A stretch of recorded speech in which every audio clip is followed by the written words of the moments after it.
Hi everyone, this is Shruti and आज हम लोग डिस्कस करेंगे class 12th accounts issue of shares का टॉपिक।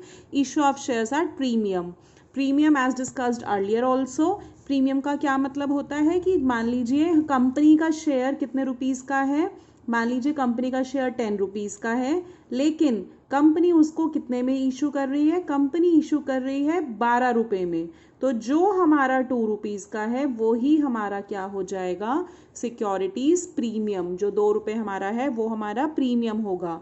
कोई भी कंपनी जिसकी रेप्यूटेशन अच्छी होती है वो चाहेगी ना कि हमारे शेयर ज़्यादा में बिके, तो वो कहती है कि ठीक है, हम 10 में नहीं, हम 12 में बेचेंगे। लेकिन ये कौन सी कंपनीज करती हैं? जिनकी रेपुटेशन अच्छी होती है, जिनके शेयर होल्डर्स यूजुअली खरीदना चाहते हैं। ठीक है, और इसी को ही हम क्या बोलते हैं? सिक्योरिटी प्रीमियम रिजर्व भी बोल सकते हैं। तो basically there is no difference between securities premium and securities premium reserve account. हम कुछ भी यूज़ कर सकते हैं। तो एक चीज़ देखो, जब हमारे पास कुछ पैसा एक्स्ट्रा आ रहा है तो जाहिर सी बात है हम उसको कहीं यूज़ भी करें, है ना। एक्स्ट्रा पैसा आ रहा है तो कहाँ कहाँ यूज़ आप कर सकते हो। And this is very important कि सिक्योरिटीज़ प्रीमियम कहाँ कहाँ यूज़ होता है। पेपर में कई बार क्वेश्चन पूछ लेते हैं कि सिक्योरिटी प्रीमियम कहाँ कहाँ पे यूज़ होता है। तो देखिए सेक्शन क्या बोलता है, कंपनीज एक्ट 2013 की कौन सा सेक्शन बोलता है? 52/2 सेक्शन बताता है कि कहाँ कहाँ यूज़ कर सकते हैं। हम प्रीलिमिनरी एक्सपेंसेस को राइट ऑफ करने के लिए यूज़ कर सकते हैं, या जब हम शेयर्स को इशू करते हैं उस टाइम पे जो भी हमारे खर्चे होते हैं या जो हम कमीशन की पेमेंट करते हैं उनको भी हम राइट ऑफ कहाँ से कर सकते हैं? सिक्योरिटी प्रीमियम रिजर्व से। या जब हमें कोई भी बोनस शेयर्स इशू करने हो, बोनस मतलब एक्स्ट्रा शेयर, जैसे मान लो मैंने बोला कि जिस बंदे के पास भी मेरी कंपनी के 10 शेयर हैं, मैं उसको 2 बोनस शेयर दूंगी। तो मतलब जिसके पास 20 शेयर है तो उसको मिल जाएंगे 4 शेयर, तो ये बोनस शेयर्स होता है। या फिर रिडम्पशन, आगे आगे चैप्टर है, पूरा यूनिट है रिडम्पशन का। रिडम्पशन मतलब जब जैसे मान लीजिए डिबेंचर हैं, उनकी लाइफ पूरी हो गई, तो शुरू में वो थे 100 रुपये के थे। हमने प्रॉमिस किया था कि जब वो रिडीम होंगे हम कितने रुपए देंगे? 120 रुपीज़ देंगे। तो जो 20 रुपये आप एक्स्ट्रा दे रहे हो, that is premium on redemption.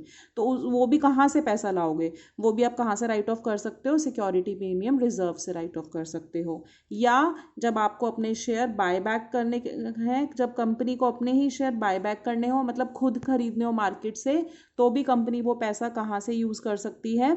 Security premium reserve से।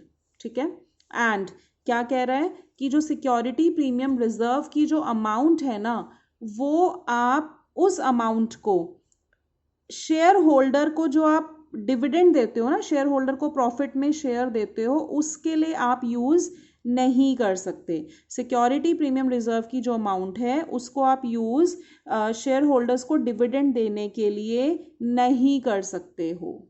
ठीक है, अब कैसे एंट्रीज कैसे होती हैं हम एक प्रैक्टिकल क्वेश्चन से डायरेक्टली डिस्कस करेंगे ताकि इजी हो जाए। So let us start with the question. देखिए क्वेश्चन क्या कह रहा है। स्पेंसर पेंट्स लिमिटेड, जिसका ऑथोराइज्ड कैपिटल देखो ₹50 लाख था, और किस में डिवाइडेड था? 5 लाख इक्विटी शेयर्स, और एक शेयर 10 रुपीज़ का था। तो 5 लाख इक्विटी शेयर 10 रुपये का एक तो ऑथोराइज था, मतलब इतने की उसको परमिशन थी कि वो 5 लाख शेयर इशू कर सकती है। लेकिन कंपनी ने इशू कितने करे? 2 लाख इक्विटी शेयर इशू करे 3 रुपये के प्रीमियम पे। देखो एक शेयर था कितने रुपए का? एक शेयर था आपका 10 रुपीज़ का, 3 रुपीज़ के प्रीमियम पे इशू करा, तो डैट मीन्स आपका शेयर कितने में इशू हुआ? टोटल 13 रुपीज़ में। और कैसे कैसे पेमेंट है? एप्लीकेशन पे 4, अलॉटमेंट पे 5, फर्स्ट कॉल पे 2 एंड सेकंड पे फाइनल 2 रुपीज़। तो 5 4 9 और 1 2 11 और 2 13, तो 13 रुपीज़ हमारे पूरे हो रहे हैं।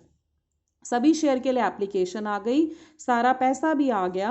शेयर इशू एक्सपेंसेस आए 75,000 के, जिनको हमने यूज़ कर लिया सिक्योरिटी प्रीमियम, जिनको हमने राइट ऑफ कर लिया सिक्योरिटी प्रीमियम से। तो हमने अभी पीछे यूजेस में डिस्कस किया था ना कि सिक्योरिटी प्रीमियम को कहाँ कहाँ आप यूज़ कर सकते हो, तो उसमें था कि एक्सपेंसेस को भी राइट ऑफ करने में यूज़ होता है, तो जो कि इस क्वेश्चन में किया गया है। तो चलिए देखते हैं प्रैक्टिकल आंसर इसका कैसे करेंगे। देखो पहले एक छोटा सा क्रक्स ले लेते हैं कि एप्लीकेशन पे कितने रुपीज़ थे। एप्लीकेशन पे इसके रुपीज़ थे 4, अलॉटमेंट पे कितने थे, 5 थे, लेकिन अलॉटमेंट प्रीमियम को शामिल करके था। आपको ये पता है प्रीमियम कितने रुपए का था, प्रीमियम 3 रुपीज़ का था, तो डैट मीन्स फेस वैल्यू कितने की हुई अलॉटमेंट में, 2 रुपीज़ की। फिर हमारे पास थी फर्स्ट कॉल था हमारा 2 रुपीज़ का, और हमारा था फाइनल कॉल था 2 रुपीज़ का। तो ये हमारा बन रहा था 13, जो कि एक्चुअली में कितना था, 10 + 3, ठीक है। और कंपनी ने टोटल इशू एक्चुअली में कितने शेयर करे, कंपनी ने इशू करे थे 2 lakh equity share, right. Authorise कितने का भी हो, इशू तो 2 लाख शेयर करे, है ना। तो देखिए सबसे पहले एंट्री वही सेम होएगी। सबसे पहले एंट्री हम लोग कैसे करते थे बताओ, सबसे फर्स्ट एंट्री हम लोग एप्लीकेशन की करते थे, तो हम लोग जनरल एंट्री पास करेंगे, bank account debit to equity share application account. कितने थे हमारे पास शेयर्स, 2 लाख इक्विटी शेयर थे, और एप्लीकेशन पे हमारा मनी था 4 रुपीज़, तो 2 लाख इंटू 4 ये हमारा हो गया 8 लाख। नरेशन में लिख देंगे बीइंग एप्लीकेशन मनी रिसीव्ड, ठीक है। मैं नरेशन यहाँ नहीं लिख रही हूँ, आप लोग नरेशन में लिख देना बीइंग एप्लीकेशन मनी रिसीव्ड। फिर हमारा क्या होता है, शेयर एप्लीकेशन की अमाउंट किस में जाती है, हमारी शेयर कैपिटल में। तो हम एंट्री पास करेंगे, equity share application account debit to equity share capital account. जो हमारा पैसा आया था, कितने रुपए का आया था, 8 लाख रुपए का आया था, वो हमने शेयर कैपिटल में ट्रांसफर कर दिया। फिर हम क्या करेंगे, अलॉटमेंट की मनी ड्यू करेंगे, तो एंट्री होएगी equity share allotment account debit. अब देखो ये ध्यान से देखना है, equity share allotment account debit to equity share capital account. अब यहाँ पे कितना आएगा, देखो 2 लाख इनटू हमने मंगाए कितने, हमने मंगाए हैं 5 रुपीज़ हमने मंगाए हैं, तो ये तो हो जाएगा 10 लाख। लेकिन शेयर कैपिटल में हमेशा क्या आता है, फेस वैल्यू आती है, तो एक्चुअल वैल्यू तो उसमें 2 लाख रुपए की है ना, तो सॉरी 2 रुपीज़ की, तो ये एक्चुअल तो फेस वैल्यू कितने की है, 4 लाख की। तो बाकी का जो एक्स्ट्रा पैसा मंगाया है वो किस नाम का मंगाया है, वो आपने सिक्योरिटीज प्रीमियम रिजर्व का मंगाया है, तो this will be 6 lakh rupees, ठीक है। टोटल पैसा एक्चुअली में 10 लाख मंगाया है, इस 10 लाख में से शेयर कैपिटल की वैल्यू 4 लाख है, जो एक्स्ट्रा मंगाए हैं वो आप किस में लिखोगे, सिक्योरिटी प्रीमियम रिजर्व में लिखेंगे हम लोग, ठीक है। और जब तक क्वेश्चन आपको स्पेसिफिकली मेंशन, अगर जैसे इसमें तो मेंशन कर दिया कि अलॉटमेंट में प्रीमियम शामिल है, अगर क्वेश्चन कुछ भी मेंशन ना भी करे ना, कि क्वेश्चन मान लो मेंशन ही नहीं कर रहा, ठीक है, क्वेश्चन मेंशन नहीं कर रहा है, तो आप किस पे एज्यूम करोगे कि हमारा अलॉटमेंट पे ही हम प्रीमियम एज्यूम करेंगे। मान लो क्वेश्चन ने नहीं बोला होता, सिंपल बोला होता एप्लीकेशन पे 4, अलॉटमेंट पे 5 और 2, तो ऐसा नहीं है कि आप एप्लीकेशन में मान लेते कि एप्लीकेशन 1 + 3 है, नहीं। अगर क्वेश्चन हमें मेंशन नहीं कर रहा तो हम यही मानेंगे कि प्रीमियम किस पे है, अलॉटमेंट पे है, ठीक है। ये एंट्री आई होप आप सबको क्लियर हो गई है। अब हमारी नॉर्मल एंट्री होगी अलॉटमेंट का, वही जब पैसा आएगा तो हम लिखेंगे bank account debit to equity share allotment account, पूरे 10 लाख रुपीज़ आ जाएंगे।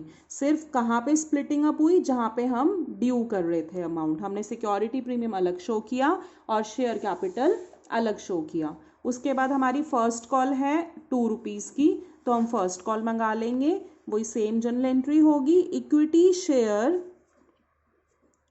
First call account debit to equity share capital account. हमारे पास थे 2 लाख शेयर्स इनटू 2 रुपीज़ हमने मंगाए, तो हमारे कितने अमाउंट ड्यू हो गया, हमारा total amount 4 lakh rupees, right. फिर हमारे पास पैसा आ जाएगा उसका, तो उसकी जनरल एंट्री हम लोग करेंगे bank account debit to equity share first call account, ठीक है, 4 लाख रुपीज़। इसकी ऊपर वाले की नरेशन हम क्या लिख देंगे, being first call money due, और इसकी लिखेंगे being first call money received. ऐसे ही हम लोग फाइनल कॉल की एंट्री करेंगे, इक्विटी शेयर सेकंड कॉल है एंड वही कॉल हमारी फाइनल भी है, क्योंकि उस पे हमारा सारा पैसा पूरा हो रहा है। 2 लाख शेयर्स हैं और फाइनल कॉल आपकी कितने रुपए की है, 2 रुपए की है, तो ये हमारा कितना हो जाएगा, 4 लाख रुपए to equity share capital account 4 lakh rupees. फिर हमारी इसके भी पैसे आ जाएंगे, तो हम क्या जनरल एंट्री पास करेंगे, bank account debit to equity share second and final call account 4 lakh rupees. Okay, अच्छा अब एक चीज और देखिए, आपको क्वेश्चन क्या कह रहा था?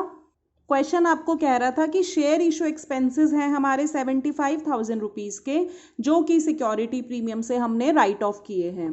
तो देखो, शेयर इशू एक्सपेंसेस वही नॉमिनल अकाउंट है, जब इसकी पेमेंट करोगे तो क्या एंट्री करोगे? Share issue expenses account debit to bank account. कितना है? 75,000 थे, और जो कि हमें किससे राइट ऑफ करने हैं? हमें राइट ऑफ करने हैं आपके सिक्योरिटी प्रीमियम से। तो ठीक है, तो उसके लिए अब देखो कैसे करोगे। आपका ये डेबिट है ना, शेयर इशू एक्सपेंसेस, इसको आप राइट ऑफ कर रहे हो। इसको राइट ऑफ करने के लिए आप क्या करोगे? टू क्रेडिट कर दोगे टू शेयर इशू एक्सपेंसेस। कितना होएगा? 75,000। और कहाँ से राइट ऑफ कर रहे हो? सिक्योरिटी प्रीमियम से। तो देखो सिक्योरिटी प्रीमियम क्या होता है? सिक्योरिटी प्रीमियम क्रेडिट हो रहा है, तो अब उसको राइट ऑफ करने के लिए यूज कर रहे हो, तो वो क्या हो जाएगा? वो हो जाएगा डेबिट। तो आप एंट्री करोगे security premium reserve account debit 75,000 to share issue expenses 75,000। लेकिन हमारे पास सिक्योरिटी प्रीमियम में पूरा बैलेंस होना चाहिए। देखो सिक्योरिटी प्रीमियम में हाँ है हमारे पास 6 लाख रुपीस का है, तो उसमें से आपने 75,000 तो यूज कर लिए। ठीक है, तो उसकी एंट्री हुई security premium reserve account debit to share issue expenses. ये मैं जनरली बता रही हूँ। अब देखो 6 लाख रुपए का हमारा था सिक्योरिटी प्रीमियम रिजर्व, जिसमें से हमने 75,000 एक्सपेंसेस को राइट ऑफ करने के लिए यूज कर लिए। तो हमारे पास कितने बचे? 5,25,000 हमारे पास बच गया। ये हमारा अभी फिलहाल बैलेंस शीट में चला जाएगा। कौन से हेड में? ये हमारा बैलेंस शीट में चला जाएगा रिजर्व्स एंड सरप्लस के हेड में। फिर जब दोबारा से कभी ज़रूरत पड़ेगी तो हम इस अमाउंट को यूज़ कर लेंगे। अब लेकिन अभी ज़रूरत नहीं है, तो इस अमाउंट को हम रिजर्व्स एंड सरप्लस में ट्रांसफ़र कर देंगे। उसी तरीके से अगर हमें बैंक अकाउंट प्रिपेयर करना है तो हम कैसे प्रिपेयर करेंगे? देखो, जहाँ जहाँ भी पैसा आया वो कहाँ जाएगा? डेबिट में। जहाँ से भी पैसा गया वो कहाँ जाएगा? क्रेडिट में। तो देखो स्टार्टिंग से करते हैं। जैसे सबसे पहले एंट्री थी bank to equity share capital, इसमें बैंक इन्वॉल्व है, तो हम बैंक अकाउंट में लिख देंगे to equity share application, right. या हो जाएगा आपका 8 लाख रुपीस का। उसके बाद नेक्स्ट एंट्री में नहीं है बैंक, इधर भी नहीं है, इधर है, yes, bank to share allotment, तो हम लिख देंगे टू शेयर अलॉटमेंट। ये हमारा पैसा आया था 10 लाख रुपए, तो हम इसको लिख देंगे टू शेयर अलॉटमेंट 10 लाख। और देखो और कहाँ आया था हमारे पास? यस, ये आया first call, to share first call 4 lakh rupees, और हमारे पास फाइनल कॉल आई वो भी 4 लाख रुपीस की थी। तो हम यहाँ पे लिख देंगे to share first call 4 lakh rupees, to share second and final call 4 lakh rupees. हमारे शेयर इशू एक्सपेंसेस गए थे, share issue expenses to bank, तो ये हमारा पैसा गया है, तो ये डेबिट क्रेडिट में आ जाएगा बाय शेयर इशू एक्सपेंसेस 75,000। तो जहाँ जहाँ से पैसा आया डेबिट में हुआ, जहाँ जहाँ से पैसा गया वो कहाँ चला गया? क्रेडिट में। फिर हम क्या निकाल देंगे? By balance CD। CD कैसे निकालते हैं? जो साइड ज़्यादा हो, इधर साइड का टोटल ज़्यादा है 26 लाख, वही हमने क्या किया? यहाँ नोट डाउन किया, और इस 26 लाख में से हमने क्या किया? 75,000 माइनस कर दिया, तो ये हमारा आ गया 25 लाख 25,000 बैलेंस CD। ठीक है, उसके बाद देखिए बैलेंस शीट कैसे बनेगी। हमने लिखा balance sheet of Spencer limited as at, हमें क्वेश्चन में डेट मेंशन नहीं थी तो हमने खाली छोड़ दिया। प्रीवियस ईयर की भी डिटेल्स मेंशन नहीं है तो हमने खाली छोड़ दिया। अब देखो first heading equity and liabilities, फिर शेयर होल्डर फंड्स, फिर उसमें शेयर कैपिटल नोट नंबर 1। तो हम पहले ये देखेंगे ये 20 लाख रुपए हमारा आया कैसे है, तो हम नोट 1 बनाएंगे। देखो नोट 1 कैसे बना? ऑथोराइज था हमारा 5 लाख शेयर्स, 10 रुपीज़ का एक था, 50 लाख जो कि टोटल में शामिल नहीं हुआ। उसी तरीके से इशूड, जितने इशूड थे तो उतने ही सब्सक्राइब्ड थे, उतने ही पेड अप भी थे, तो इसलिए सब इकट्ठे लिख दिया। 2 lakh equity share of ₹10 each, ये हमारा 20 लाख फाइनल हो गया। तो ये नोट 1 का फिगर आ गया 20 लाख रुपीज शेयर कैपिटल का। तो हमने शेयर कैपिटल में लिख दिया 20 लाख रुपए, ठीक है। रिजर्व्स एंड सरप्लस याद करो कहाँ से आया था, सिक्योरिटी प्रीमियम रिजर्व से मैंने निकाल के दिखाया था ना, 5,25,000 आया था कि 6 लाख में से 75,000 शेयर इशू एक्सपेंसेस को राइट ऑफ करने में यूज हो गए थे, तो कितने बचे थे, 5,25,000। तो ये हमने नोट 2 में शो कर दिया, सिक्योरिटी प्रीमियम रिजर्व 5,25,000। उसी तरीके से नोट 3 आपका, नोट 3 देखिए कैसे आया। अब लाइबिलिटी तो पूरा हो गया 25,25,000 आ गया। फिर आपका एसेट हेडिंग में करंट एसेट में कैश एंड कैश इक्विवेलेंट 25,25,000 ये बैंक अकाउंट से बनाया था हमने। देखिए नोट्स में भी ऐसे ही मेंशन करना है कि थर्ड कैश एट बैंक, कि हमारा बैंक में इतना पैसा पड़ा है 25,25,000, जो कि हमारे balance sheet, main balance sheet में टोटल में इंक्लूड होगा, जो हमारा यहाँ आ गया कैश एंड कैश इक्विवेलेंट 25,25,000। तो लाइबिलिटीज़ में भी इतनी अमाउंट है, एसेट में भी इतनी है, दोनों मैच हो गई। ये कंपनी अकाउंट्स है तो इसलिए इसमें वर्टिकल फॉर्मेट है, नहीं तो पार्टनरशिप होती तो हम हॉरिजॉन्टल फॉर्मेट में बैलेंस शीट प्रिपेयर करते। नेक्स्ट लेक्चर में हम लोग अंडर सब्सक्रिप्शन डिस्कस करेंगे। इस लेक्चर में हम लोग ने सिक्योरिटी प्रीमियम पूरा कर लिया है। Thank you so much for watching.